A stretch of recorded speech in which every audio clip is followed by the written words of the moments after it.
मैं पंकज कुमार स्वागत करता हूं आप लोग को अपने इस यूट्यूब चैनल स्टडी विथ पीके में। फ्रेंड्स, जैसा कि आप लोग जानते हैं कोई भी लेटेस्ट वैकेंसी आता है तो मैं हमेशा उसका जानकारी आप लोग को देता हूं।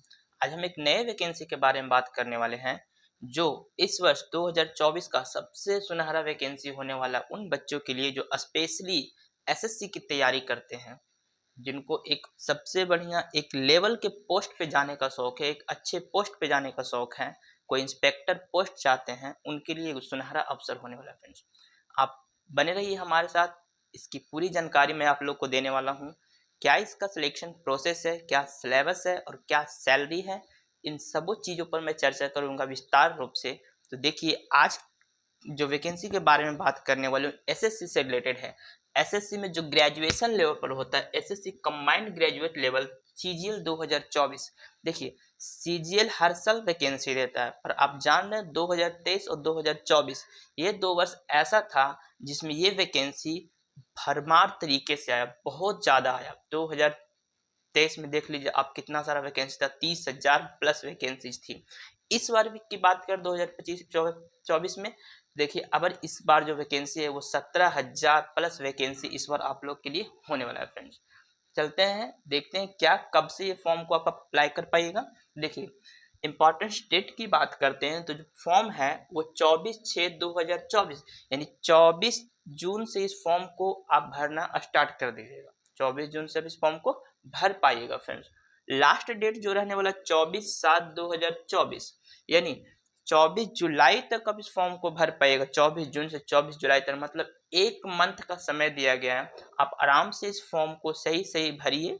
ठीक है फ्रेंड्स, देखिए, अगर जो फॉर्म भरते समय गलती करते हैं कुछ, तो करेक्शन डेट दिया गया है कि 10 से 11 अगस्त तक इस फॉर्म को आप सुधार सकते हैं। पर आप लोग ऐसा ना करें। फॉर्म भरते समय आराम से भरे, अच्छे से भरे और फॉर्म ठीक तरीके से भरिए। करेक्शन करने की ज़रूरत आपको नहीं पड़ने वाली है दोस्त। ठीक है, देखिए, सबसे बड़ी बात है कि सीजीएल जो एसएससी होता है, ये जो वैकेंसीज निकालती है, इसमें सबसे बड़ी बात है कि आपको एग्ज़ाम डेट दे दिया जाता है फॉर्म नोटिफिकेशन के समय ही, और सही समय पे एग्ज़ाम भी कंडक्ट कराया जाता है। फ्रेंड्स, देखिए, एग्ज़ाम डेट की बात करते तो टीयर 1 की जो एग्ज़ाम होने वाला है, सितंबर या अक्टूबर में आपका टीयर 1 का एग्ज़ाम कंप्लीट कर लिया जाएगा, ले लिया जाएगा। फ्रेंड्स, ठीक है, टीयर 2 की बात करते हैं तो दिसंबर तक आपका एग्ज़ाम कंडक्ट कराया जाएगा, यानी टीयर 2 दिसंबर, यानी जिसको मेंस बोलते हैं, वो एग्ज़ाम आपका दिसंबर तक ले लिया जाएगा। फ्रेंड्स, ठीक है, आशा करते हैं कि आप लोग यहाँ तक में कोई कन्फ्यूजन नहीं होगा। आगे देखिए, एप्लीकेशन फ़ी क्या लग रहा है। तो देखिए, एसएससी का एप्लीकेशन फ़ी न्यूनतम होता है। ठीक है फ्रेंड्स, बस एक छोटा सा चार्जेस लगता है, वो मैं बता दूं। यदि आप जनरल कैटेगरी से हैं, ओबीसी कैटेगरी से हैं या ईडब्ल्यूएस कैटेगरी से हैं, तो आपको जो चालान कटने वाला है वो 100 रुपया का, मात्र 100 रुपया का फ़ी आपको लग रहा है फॉर्म भरने में। फ्रेंड्स, ठीक है, देखिए, एससी कैटेगरी वाले के लिए, एसटी कैटेगरी वाले के नील, यानी कोई भी पैसा उसको नहीं लगने वाला है। फ्रेंड्स, ठीक है, तो आप लोग आराम से भरे, खुद से भी भर सकते हैं, कोई साइबर कैफे में जाके भरवा भी सकते हैं। ठीक है, ऑल कैटेगरी फीमेल के लिए नील, यानी ऑल कैटेगरी फीमेल का भी कोई फी नहीं लग रहा है। फ्रेंड, ठीक है, ये हो गया आपको फॉर्म से रिलेटेड डेट्स और एप्लीकेशन फी के बारे में। फ्रेंड्स, ठीक है, आगे हम लोग चलते हैं कि पोस्ट क्या है इसमें। ये देखिएगा कितना पोस्ट है, क्या एज खोजा गया वो।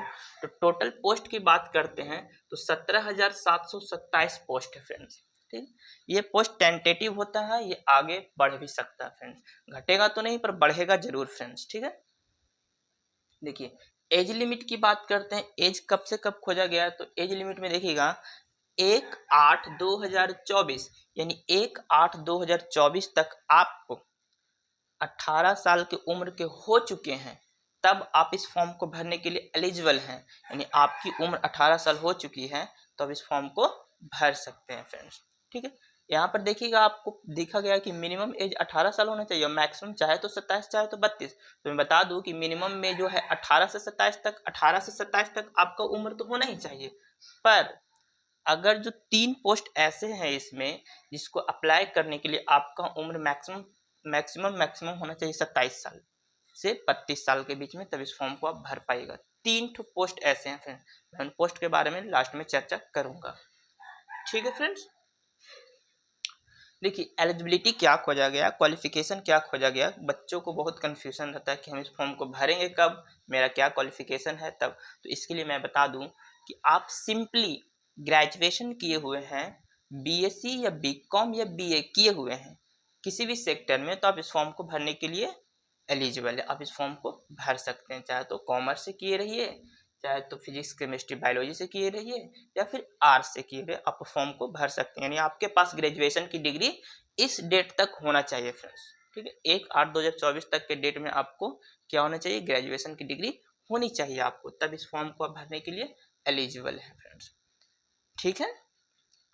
अब देखिए इसमें ठीक है, सब कुछ तो ठीक है, पर इसमें सबसे ज़्यादा इम्पोर्टेंस बात क्या है, तो मैं ये बता दूं कि आप लोग के लिए सबसे ज़्यादा इम्पोर्टेंट है सिलेबस। क्या इसका सिलेबस रहता है टीयर 1 का, क्या टीयर 2 का, क्या इसमें टाइपिंग टेस्ट भी लिया जाता है, क्या कंप्यूटर का टेस्ट भी लिया जाता है, तो इसको हम विस्तार रूप से समझते हैं। तो देखिए एग्जाम 2 चरणों में कंडक्ट कराया जाएगा, इसमें 2 टीयर 1 टीयर 2 यानी प्रीलिम्स और मेंस 2 एग्जाम लिया जाएगा आप लोग को। देखते हैं टीयर 1 जो होता है, सबसे पहले टीयर 1 की चर्चा करते हैं। टीयर 1 प्रीलिम्स का जो एग्जाम होगा, इसके लिए जो समय दिया जाएगा 1 घंटा दिया जाएगा फ्रेंड्स। यानी कि टीयर 1 को एग्जाम जब दीजिएगा तो उसके लिए आपको समय जो दिया जाएगा वो 1 घंटे का समय दिया जाएगा। हाँ मैं आप लोग को बता दूं, जो पहले एग्जाम होता था 2022 में, 2021 में, 24 में, 21 में, इस तरह का इस समय जो एग्जाम हुआ करता था, वो जो होता था पहले 1 घंटा का ही होता था, बस वही चीज अभी भी है। टीयर 1 में कोई चेंजिंग नहीं किया गया है, ठीक है। देखिए टीयर 1 में सब्जेक्ट क्या है, क्वेश्चन कितना रहता है और कितने मार्क्स का रहता है, उसके बारे में चर्चा करते हैं। तो रीजनिंग आप जानते हैं, रीजनिंग कितना 25 क्वेश्चन रहेगा, पर क्वेश्चन 2 नंबर का रहने वाला है, यानी रीजनिंग टोटल कितना 50 मार्क्स का रहने वाला है फ्रेंड्स, ठीक है। रीजनिंग में आपका क्या क्या हो सकता है, तो वर्बल रहता है, नन वर्बल रहता है। जिसमें कोडिंग डिकोडिंग से क्वेश्चन रहेगा, सीरीज से क्वेश्चन रहेगा, एक डाइस से क्वेश्चन रहता है, एक कैलेंडर से क्वेश्चन रहता है, सीरीज से क्वेश्चन रहता है, पेपर फोल्डिंग से क्वेश्चन रहता है, पेपर कटिंग से रहता है, मिरर इमेज से रहता है, वाटर इमेज से रहता है। इन सब से क्या रहेगा, रीजनिंग से आपका, यानी रीजनिंग पूरा सिलेबस से क्वेश्चन रहता है, एक ही क्वेश्चन रहता है पर पूरा रहता है। आप 25 क्वेश्चन रहेगा 50 मार्क्स का, रीजनिंग हर बच्चा पूरा पूरा बनाता है। आप भी चाहिएगा तो इसमें 23-24 रीजनिंग बना पाइएगा फ्रेंड्स, ठीक है। यानी 25 क्वेश्चन 50 मार्क्स का, ठीक है। आगे देखिए मैथ्स रहेगा, मैथ्स में क्या है 25 क्वेश्चन 50 मार्क्स का। मैथ्स में आपका जनरल और एडवांस दोनों रहेगा। जनरल ज़्यादातर एथमेटिक वाला मैथ ज़्यादा पोर्शन तक रहेगा, और एडवांस वाला मैथ जो रहता है वो 4-5 क्वेश्चन एडवांस से रहेगा। जैसे ज्योमेट्री से एक क्वेश्चन रह सकता है, मेंसुरेशन से एक क्वेश्चन रह सकता है, और इससे एक क्वेश्चन हाइट एंड डिस्टेंस से एक क्वेश्चन रह सकता है फ्रेंड्स, ट्रिगोमेट्री से एक क्वेश्चन रह सकता है। ये हम किसकी बात कर रहे हैं, एडवांस की बात कर रहे हैं फ्रेंड्स। अलजेब्रा से एक क्वेश्चन रहेगा, यानी कि मानिए तो 4-5 क्वेश्चन किससे रहने वाला है, एडवांस से। बाकी जो क्वेश्चन बचा मैथ में वो अथमेटिक्स से रहने वाला है, ठीक है। मैथ आप समझ चुके हैं 25 क्वेश्चन 50 मार्क्स का। इंग्लिश की बात करते हैं तो 25 क्वेश्चन 50 मार्क्स का। देखिए फ्रेंड्स एसएससी में इंग्लिश का बहुत ज़्यादा वेटेज है, आप विशेष रूप से इंग्लिश को केयर करिएगा, इंग्लिश को ध्यान दीजिएगा फ्रेंड्स, ठीक है। यानी कि इंग्लिश 25 क्वेश्चन 50 मार्क्स का रहने वाला है, जिसमें आपको क्या पूछा जाएगा वो मैं बतला देता हूँ आप लोग को। तो इंग्लिश में 1 वर्ड सब्स्टिट्यूशन पूछा जाता है, 1 या 2 क्वेश्चन उससे रहने वाला है।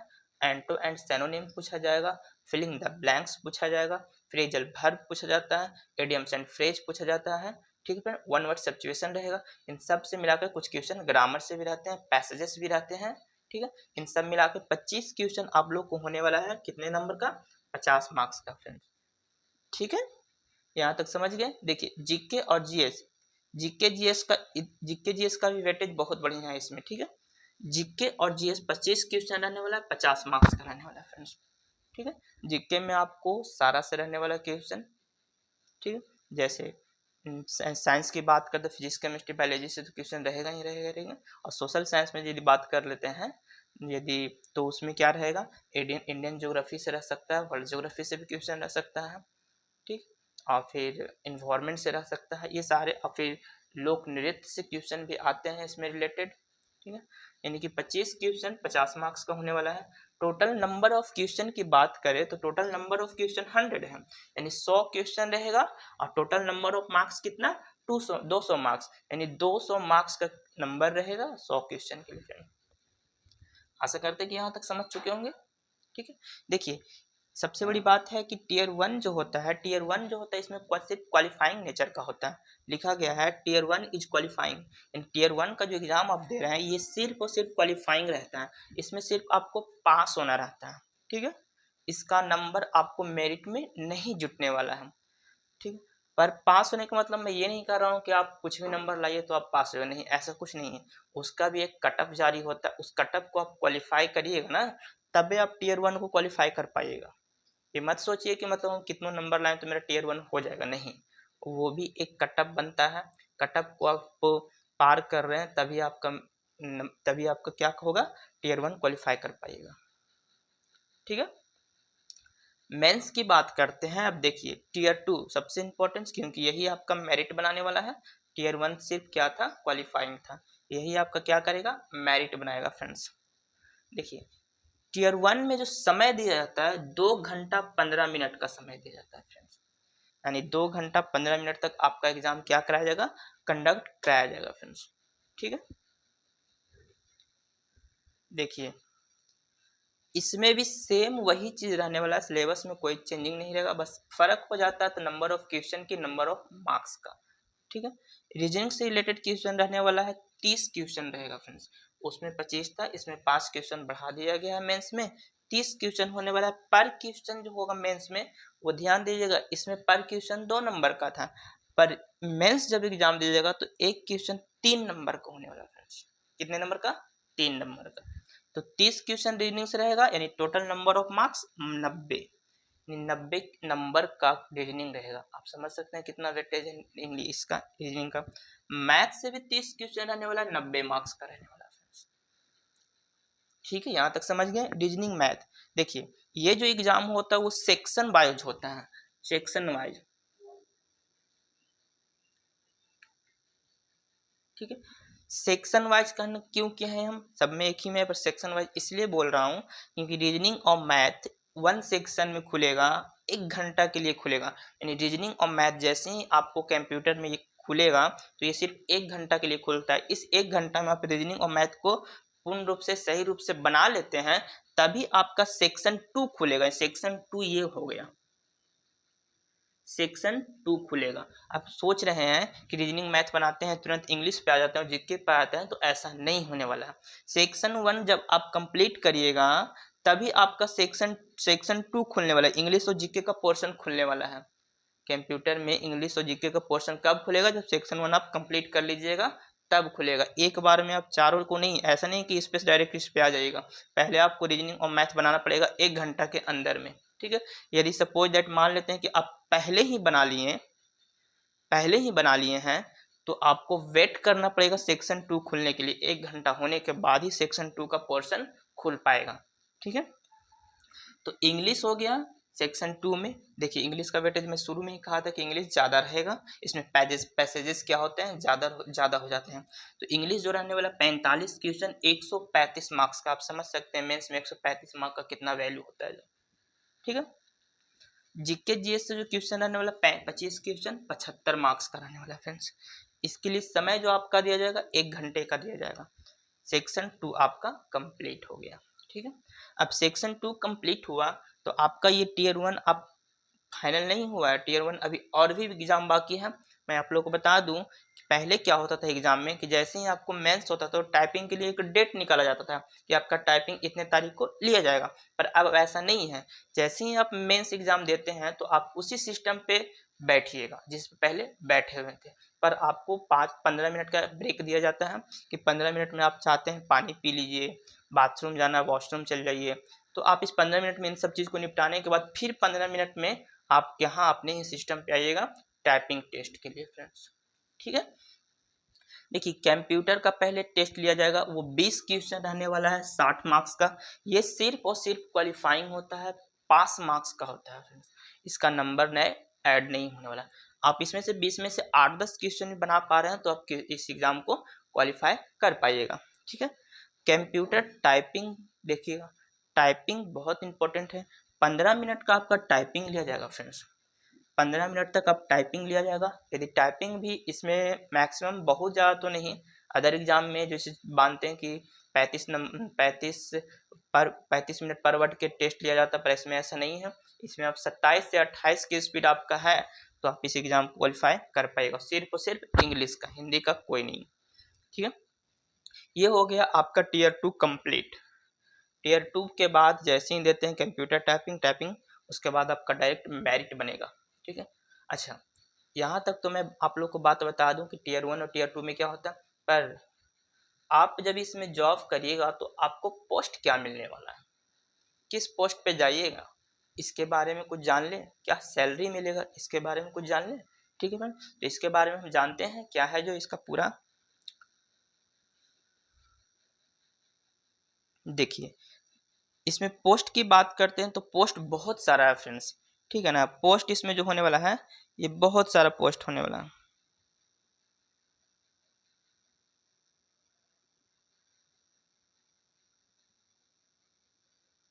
देखिए, पोस्ट कहते हैं तो पोस्ट नेम में पहले देखिएगा, पोस्ट नेम में जो है आप सुनिएगा, असिस्टेंट ऑडिट ऑफिसर।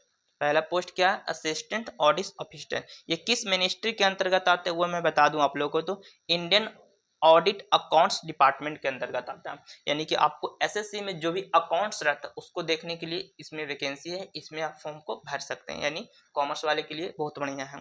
अगला देखिएगा, असिस्टेंट अकाउंट ऑफिसर, इसमें इंडियन ऑडिट अकाउंट्स डिपार्टमेंट यानी अंडर C&AG के अंतर्गत आप फॉर्म को फिल कर पाइएगा। देखिए, असिस्टेंट सेक्शन ऑफिसर में बहुत सारे पोस्ट होते हैं। किसमें, असिस्टेंट सेक्शन ऑफिसर में बहुत सारे पोस्ट होते हैं। इसमें हम एक एक करके आप लोग को बताते हैं। देखिए, सेंट्रल स्टैटिकल सर्विस में अंतर्गत आपको पोस्ट मिल सकता है। ठीक है, इंटेलिजेंस ब्यूरो के अंतर्गत आपको पोस्ट मिल सकता है। मिनिस्ट्री ऑफ रेलवे में एक बहुत बड़ा जो मेन पोस्ट होता है उसके लिए आपको पोस्ट मिल सकता है। मिनिस्ट्री ऑफ एक्सटर्नल अफेयर क्या होता है, विदेश मंत्रालय में आपको पोस्ट मिल सकता है फ्रेंड्स। ठीक है, जिसको एसओ बोलते हैं। मैं बताता था जेएसओ और एएसओ के लिए ही जो एज खोजा गया है वो कितना खोजा गया है, 27 से 32 साल खोजा गया है फ्रेंड्स। ठीक है, देखिए एक और होता है ministry of electrical and information technology में आपको पोस्ट मिल सकता है। ठीक है, और अदर डिपार्टमेंट में भी आपको पोस्ट मिल सकता है। आगे देखिए, उन बच्चों के लिए पोस्ट को बता दूं जो बच्चे चाहते हैं कि मैं रुतबा वाला जॉब करूं, मैं वर्दी पहनूं, ट्रिपल स्टार और मेरे कंधे पे लगा रहे, तो उसके लिए बताता हूं उनके लिए कौन कौन सा पोस्ट होने वाला है। तो देखिएगा, सब इंस्पेक्टर का पोस्ट भी है इसमें फ्रेंड्स। ठीक है, जिसमें आपको वर्दी पहनने के लिए मिलता है। ठीक है, देखिए कौन सा, तो इंफॉर्मेशन इन्वेस्टिगेशन एजेंसी के अंतर्गत NIA के अंतर्गत आपको पोस्ट मिल सकता है। ठीक है, अगला ऑफिसर अंडर C&AG के अंतर्गत आपको पोस्ट मिल सकता है। सबसे देखिएगा, सब इंस्पेक्टर में आपको कौन कौन सा पोस्ट मिल सकता है, जैसे जेएसओ का पोस्ट आपको मिल सकता है, जूनियर सेक्रेटरियल ऑफिसर का आपको पोस्ट मिल सकता है फ्रेंड्स। ठीक है, इंटेलिजेंस ब्यूरो में आपको पोस्ट मिल सकता है।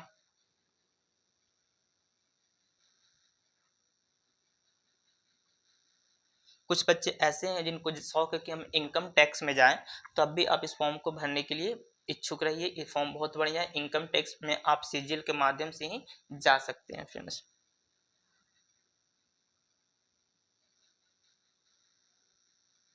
पोस्ट जितना भी था मैं आप लोग को बता दिया, और भी अदर पोस्ट है उसको आप वेबसाइट के माध्यम से देख सकते हैं। यानी जितना भी पोस्ट था मैंने मेन पोस्ट के बारे में आप लोग को चर्चा कर चुका हूँ। अब सबसे इम्पोर्टेंट कि इस जब ये नौकरी हमको लगती है तब हमें सैलरी क्या मिलने वाला है, जो देखते हैं कि सैलरी क्या है। तो सैलरी की फ्रेंड्स बात ही मत करिए, सैलरी तो इसमें इतना है कि आप पूछिए मत। सैलरी जो स्टार्टिंग सैलरी है, जो आपको कम से कम 75K से लेके 80K, यानी शुरुआती सैलरी की बात कर रहे हैं। किसी का 75,000 और किसी का 80,000 सैलरी होता है फ्रेंड्स शुरुआती में। यानी बहुत बढ़िया सैलरी होने वाला है, 75,000 या 80,000 से शुरुआती सैलरी है। ये एक ऊंचे लेवल का पोस्ट होता है फ्रेंड्स। एसएससी सीजीएल के थ्रू जो भी बच्चे जाते हैं, जो भी स्टूडेंट जाते हैं, ये एक ऊंचे पोस्ट पे जाते हैं फ्रेंड्स। ठीक है, आशा करते हैं फ्रेंड्स कि आप लोग को सारा जानकारी अच्छी लगी होगी। अगर जो हमारे वीडियो के माध्यम से आपको थोड़ा भी बेनिफिट होता है तो हमारे चैनल को लाइक ज़रूर करें फ्रेंड, और चैनल को सब्सक्राइब ज़रूर करें। हम नए नए वीडियो के माध्यम से आप लोग को अपडेट देते रहते हैं, कौन सा वैकेंसी कब आएगा और कब इसका एप्लीकेशन स्टार्ट होने वाला है फॉर्म भरने के लिए। इन सारों चीज़ को बताते हैं, इसके लिए आप हमारे चैनल को सब्सक्राइब कर सकते हैं फ्रेंड। जय हिंद।